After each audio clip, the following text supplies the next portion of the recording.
Hi. Hello. Hi. Welcome back. We just finished up week 3. My team was in Borger. We were in Childress. And my team was in Nazareth. Pretty solid week all the way around. Hanging out with Father Nick, going to Sonic with the DRE. We let Father Nick inside, like, he knows all of the inside jokes. He uses them against us. I know, just hang out with everyone. They're a lot of fun. One of my favorite parts was, so I went to Borger last year with the team I was on, and so it was fun going back to that community and like seeing all the students and kids, both high school and in like the morning program, that like recognized me from last summer. A lot of them from the morning, I guess I let them call me Mr. Joshy Poo last year. Oh, no. So a lot of them still called me Joshy Poo this summer. And like they were like coming up to me after mass already, that they like recognized me during like our parish announcements and stuff. So that was really cool, just like going back to a community that I went to last summer. I think my favorite part of this week was going to a new parish. Last summer when I did Totus Tuus, I had never been to a new parish, and honestly I was a little nervous to go to a new parish because I was like, I don't even know what to expect. These kids don't know some of the things that we rely on to like help the day go by smoothly, and so I was like, we're really gonna have to tell them every single thing, and I was really nervous, but the community responded so well. The parents, the kids, everyone was just so supportive, and now I just want to go to a new parish all the time because it's so fun. Favorite funny stories? Okay, so evening program, we were playing the banana game. So for those of you who don't know, it's like a relay race, and you pass around the banana, and then you have to run around the trash can. By the end of it, the banana's disgusting. And this girl, she grabs the... She finally gets the banana. She goes up to the trash can. First one there. She eats it really fast, and then she's at the trash can right over it, steps away, and barfs it all over the place. But she took a step away from the trash can. And barfs it not in the trash can? No, she stepped away. Oh! Worst part is that the DRE said, you have to pick that up, and she Oh. picks it up. She didn't even like mop it up? She or like just, picked up We her were in throw the up? grass, like we were in a field. Oh. I thought you were like in a gym or something, and she's like No. picked it up with her hands. I was like, that's nasty. So it was like covered in like dirt and grass, but she did it, and then she put it in the trash. Ew. But there was a point after our water day where we had a snack, and he got his snack, and then he set it on the ground, and he made the sign of cross. He was like, "Thank you, Jesus, for an epic water day."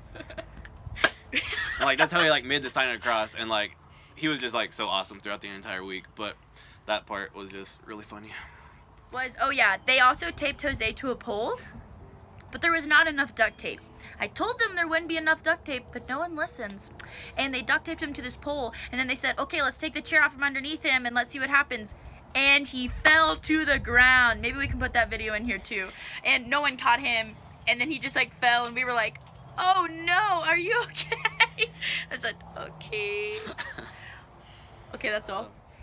Another kind of crazy thing that happened during the week, on Tuesday night in our evening program with the high school and junior high, which is our meditation, and then we have confession and adoration that night. In the middle of our meditation, we're kind of getting close to the end, we could hear the tornado siren started going off in the town, and so we're all just sitting up there like hoping like, let's at least get through the meditation and then like we can go figure out what's all going on. But Father Jim came up in the middle of our meditation and was like, we're gonna have to take shelter, like we gotta go. And so it's like, dang it, like we didn't get to finish meditation. And so we go and we cram about like 25 people into this tiny little like storm shelter, like underground, and like as we were going, you could like see the rotation in the clouds, like above us, and like when it got like directly above us, like it just got so windy outside, and like we were trying to get like kids into the storm shelter. They didn't even know, they hadn't used that storm shelter in like many years, so they thought there might be like snakes or stuff living in there, so like they had to go check all that out before we went into it. But yeah, we all get in there, and it starts raining and like hailing, and all these things. But it was super cool, because it was a very memorable experience, I guess, for us and hopefully for the youth, because we said a rosary down there all together. I had brought my guitar with me since we just finished up, like, we were in the middle of our meditation. So we sang a few praise and worship songs down there. And we had to, like, sing really loud or pray the rosary very loud because the hell was, like, hitting it, and it was very loud down there. It was very hot. It was kind of sad, like I said, because afterwards we were in there for almost 45 minutes. So, like, we didn't have the chance to go to adoration or confession that night. But hopefully, like, that's something that'll stick with the kids too. And I don't know, it was a fun experience, I guess. Definitely Fun. a little rattling. Is there any specific way you saw, like, Christ working through the kids, the teammates, the community? One way is that actually on the vlog earlier in the week, one of the kids from the night program, he left a comment on the vlog, and that just really touched our hearts to see him. And then same kid and a couple others, they started coming to the day program because they wanted to keep learning throughout the week, and they would skip their morning workouts, and they just wanted to help and learn more. I love that. I mean, awesome. who wouldn't skip morning workouts? So. One way that I saw it, I guess, like I said, there was quite a few kids that came last summer that, like, recognized me. There's one specifically last summer that he came in the evening program, and he also helped quite a bit throughout the day. And just over the course of, like, the week last year, he, like, went through a complete transformation. Like, he said he, like, didn't really want to be there very much at the start, and he's not even Catholic. He was just down here for the summer with his grandpa. But by the end of it, he had, like, went to talk to, like, Father in the confessional, even though he couldn't receive the sacrament. Like, he was so on fire. He wanted to be baptized. He wanted to be confirmed. Like, he wanted to, like, become Catholic so bad. And so I was really hoping he'd be back this summer. I knew he didn't live down here permanently. Well, now he is actually living in Borger with his grandpa. And he was back again this summer, and he's in the process of being baptized right now. He is already talking to Father Jim there about becoming a priest. Like, he's super, like, he's just, like, on fire, and, like, he helped with the morning program again this week, and, like, he was trying to pump up the kids about the sacraments just because, like, he thinks they're so awesome. And so it was really cool seeing him. Also, one of my favorite parts of the week that I saw Christ was we were having a really hard time getting the kids to sing.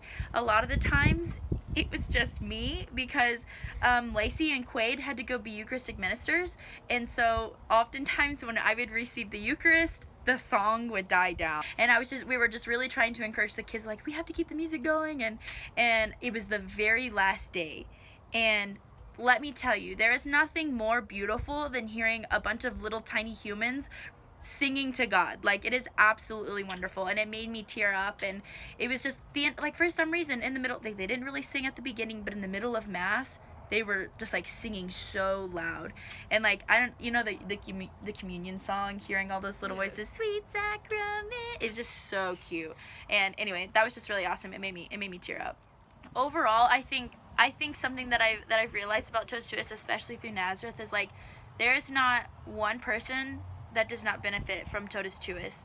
And I think that that's so neat. Like, we benefit from it, the kids get something, the parents get something, the community as a whole gets something, and they even talked about how now their relationship with their priest is better because of Totus Tuus. We're sad because next week is Quaid's last week, and then he's leaving us to go to basic for ROTC, basic training for ROTC, and so we're really sad, but we're also really pumped because after the break, then we get a guy named Kevin, and he's really cool too.